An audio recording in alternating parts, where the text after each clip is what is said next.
Teachers and professors, what is the most desperate thing a student has tried in order to get an A? Story 1. 2 stories from other professors. One guy was a creep. If you had boobs, then you passed his class, which apparently worked on both sexes, because he had a heavyset friend that took his class and passed with an A also. We would joke that he had the highest cup in the class, which is why he got the highest grade. Anyhow, this guy actually had the balls to put in a fan in his office, under his desk, blowing in the direction of the visitor chairs. It was understood if you wanted to pass, you would go to his office in a short skirt and let nature take its course. He was teaching a freshman class, and it was sick to see the number of girls in skirts waiting in line to see him in his office. I don't know how the heck he didn't get outright fired. He was also teaching org chem one semester. He would just put the directions on the board during lab and go back to his office to spend some time with the ladies from his freshman class. A student set up a bomb calorie meter, and it had exploded in the lab during one of these episodes. But that's a story for another day. He eventually got to the point he started taking girls out on his yacht, and he was gone the next year, accepting a job further up north. Second professor. Love this guy. He was a complete and total butt. Long story about him, but we were sitting down one day, talking about my other story on here about the sundress half-naked chick. He is the grad coordinator and in charge of the TA ship, so he told me the story about why his door is never closed, and why there was an odd message from a female. This was freaking out about her grade. Came in late one day. He stayed a little later to wait for her. She walked in, closed his door, sat down and took her shirt off, then proceeded to attempt to blackmail him, saying he can either frick her and give her her grade, or just give her the grade, or she would run out the door screaming assault. He called her bluff. That first teacher is disgusting, and it really hurt my soul to read that. I hope his new job is actually just him rotting away in a prison cell. As for that other girl, she needs a serious talking to. That kind of stuff can destroy lives. I feel so bad for that teacher being put in that position. Story 2.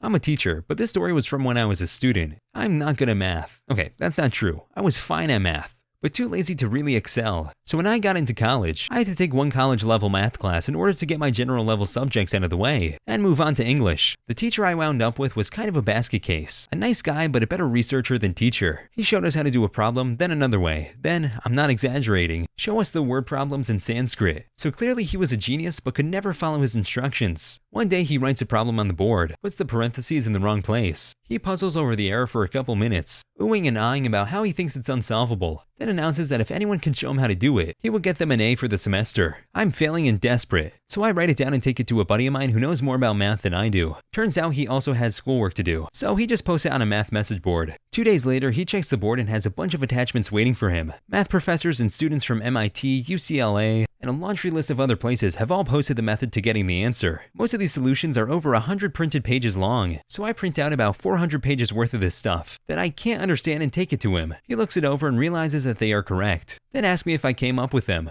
Told him no reason to lie. He told me that he shouldn't give me an A because he didn't solve it. I countered with the fact that he only said I had to show him how to do it, and had go semantic argument. He told me he would have to think about it. The day of the final, I walk in and bubble in B for all of the test questions. I couldn't pass no matter what, and as I handed it in, he asked to talk to me outside. He explained that I was failing the class, as if I didn't know that, and that I should retake it before moving into a higher level math class. Assured him that I would not darken the door to his or any other math teacher's class ever again. He seemed satisfied and gave me the A. I made Dean's Lister that semester. You may not be great at math, but that was a great argument you came up with for not solving the problem yourself. That teacher sounded like such a cool dude too. Maybe not the best teacher, but at least you know he knows his stuff and really enjoys it. Story 3. Elaborate lying. Students didn't take exams 2 or 3 and didn't turn in the one writing assignment that was assigned that semester. He emails the professor, one was the TA, saying that he shouldn't have failed the course, that he took the test and that he saw his score online, but the scores disappeared the next time he looked, then claimed he got the highest score on the exam too, after failing the first exam, by several tens of points. Thing is, we keep all the exams with the student's name on them, and their scantrons just in case something like this happens. We haven't had any since the first exam. Sometimes we can lose an exam on Scranton, but not both, and certainly not for 2 exams. Also, I'd save all the papers the students wrote to my computer to grade them, and didn't have one for him. I made a spreadsheet of all the grades and a comment for each student, and his row was blank, which is what I did for any student who didn't turn in an exam. So the professor says that he can't change his grade. We don't have any record of his work, and that if he wants to challenge this, he'd have to go to the department chair. Our chair asked if he could resubmit the paper, and he said he couldn't because he'd written it at home on his family computer, which apparently had internet when he'd submitted it, but suddenly doesn't have internet now a few months later. What? So then he goes to the dean of the College of Arts and Science. They also say that he can turn in a paper, so he finally does. I get it, and it's a scanned PDF of a pretty good paper, but scanning it is suspicious, because that means it wouldn't go through plagiarism software. And the date on the paper was a year earlier, so I open up all the papers I saved and there it is, the same paper by another girl. Too long didn't read, instead of just taking a failing grade, the student got himself expelled, and another girl in trouble / possibly expelled. Dang, he really flew too close to the sun, didn't he? He just didn't know how to take the loss and move on, a problem a lot of people seem to have lately. Hope that girl didn't get into too much trouble because of his reckless actions. Unless of course she helped him, then maybe she deserves a little bit of trouble coming her way. Story 4. Dull joke. My friend Mike and 4 of his classmates were studying for a final exam they had the next day. They studied all morning and went into the afternoon. When one guy starts talking about an awesome party going on that night, they're all reluctant since the final will be difficult and the party is some 80 miles away. Eventually they all convince each other that it'll be okay if they go, have fun for a couple hours at most, and come back to study all night. They end up spending a lot more time at the party than anticipated, and they're going to miss the early morning final, given that they no longer have enough time to study. So they all agreed to see the professor and tell them that they got a flat tire on their way home, spent half the night trying to get back home, and so they were unable to make it to class on time. The professor thinks for a moment and says, "Okay, come back this afternoon and you can all take the final." They're happy, they go home, study and feeling prepared, go to take the final. When they get to the classroom, the professor says, "Each of you take a seat at one of the corners of the room. Your finals are face down on the desks. I will tell you when you may begin." They take their seats. The professor tells them they may begin. On each of the exams is a single question. What tire was it? Oh my god! 1 million IQ play for the professor right there. I don't think I've heard a better ending to a story on here yet. That is freaking incredible.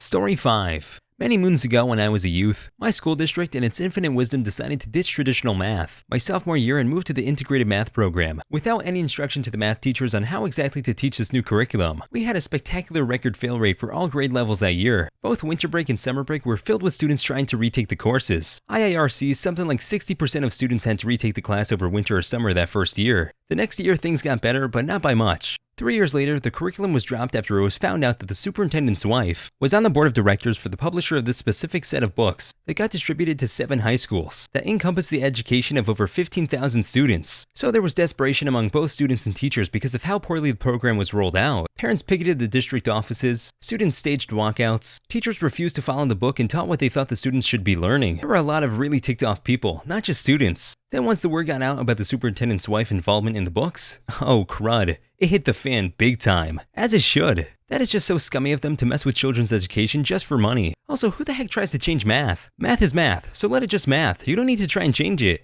Story 6. My professor just discussed this in class the other day. He said it was close to the end of the semester, and there was this one guy in his class that was borderline failing. The guy went to him after class and said, "Professor, I really need to pass this class. Besides the final, can you offer any additional class assignments?" The professor told him no and he would just have to study for the final. The guy then proceeds to ask, "What if I dressed in drag on the day of the final?" My professor replying with, "Well heck, you can give it a shot." On the day of the final, this guy walks into class in full-out drag attire. RuPaul would have been jealous according to my professor. He claimed the kid was normally 6 feet and the heels he was wearing gave him another foot. The class was whooping and hollering in enjoyment and the guy was loving the attention. "You've done this before, I'm guessing?" asked the professor. The guy replied with, "Oh, all the time. But I have to say this is my best work." Well, to make a short story longer, the guy ended up failing the final and failing the class. Kind of an anticlimactic story. According to my professor, he may have failed that class, but he looked fabulous while doing it. Too long didn't read, kid dresses in drag in order to pass the final. Fabulous as heck. Story 7. Child of a prof. But I see everything even though I don't know all of the names. My dad's kind of famous in the department for bending over backwards for kids who need help understanding the material.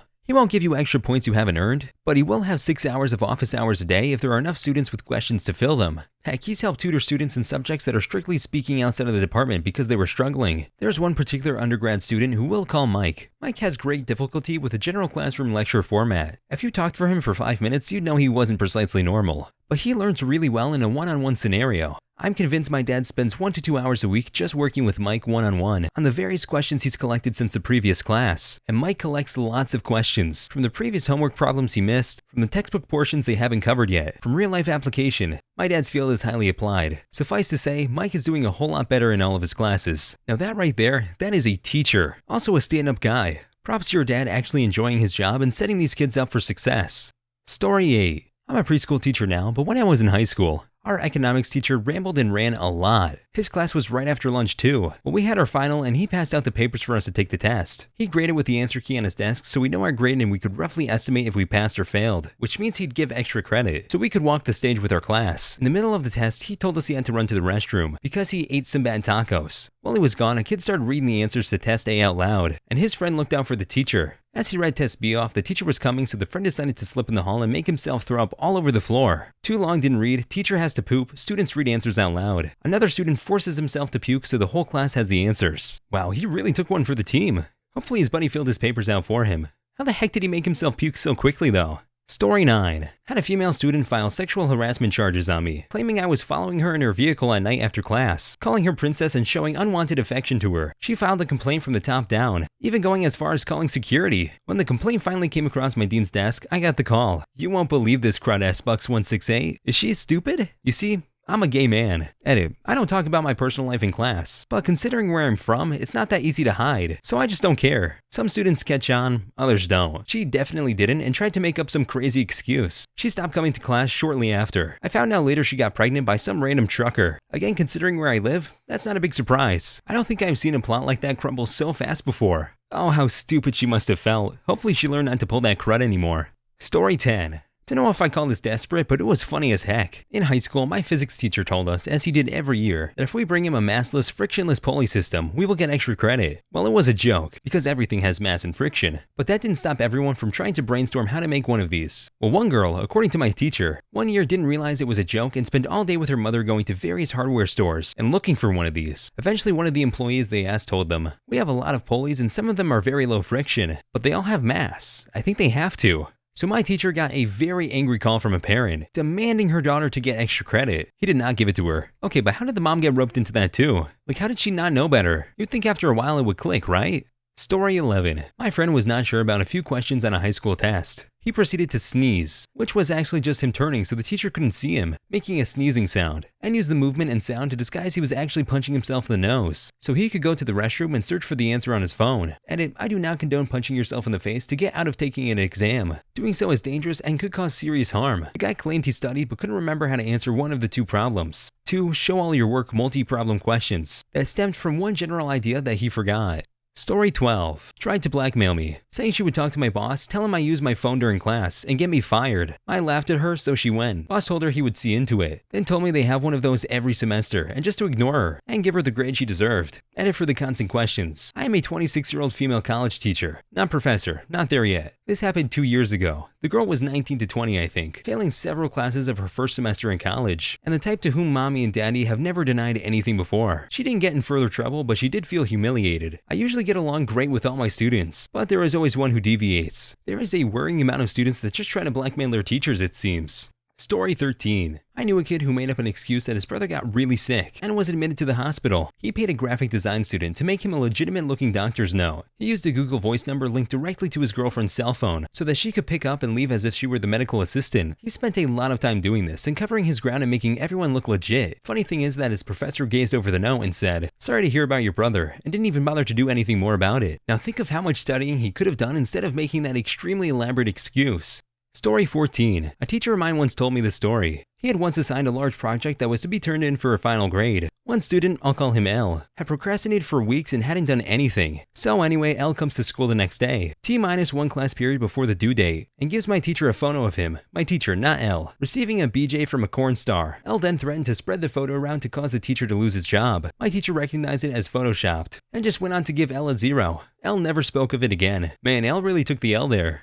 Story 15. I had lost my wedding band, so I offered extra credit to whoever found it. I was a lacrosse coach. This kid bought a metal detector and apparently spent 4 hours in all of our school grass fields looking for it. He found it, my wife didn't find out, and everyone was happy. That kid came in clutch, oh my god. He better have gotten a lot of extra credit. Hope you guys enjoyed the video. Please like and subscribe for more videos to come, or else this spider will be in your bed tonight.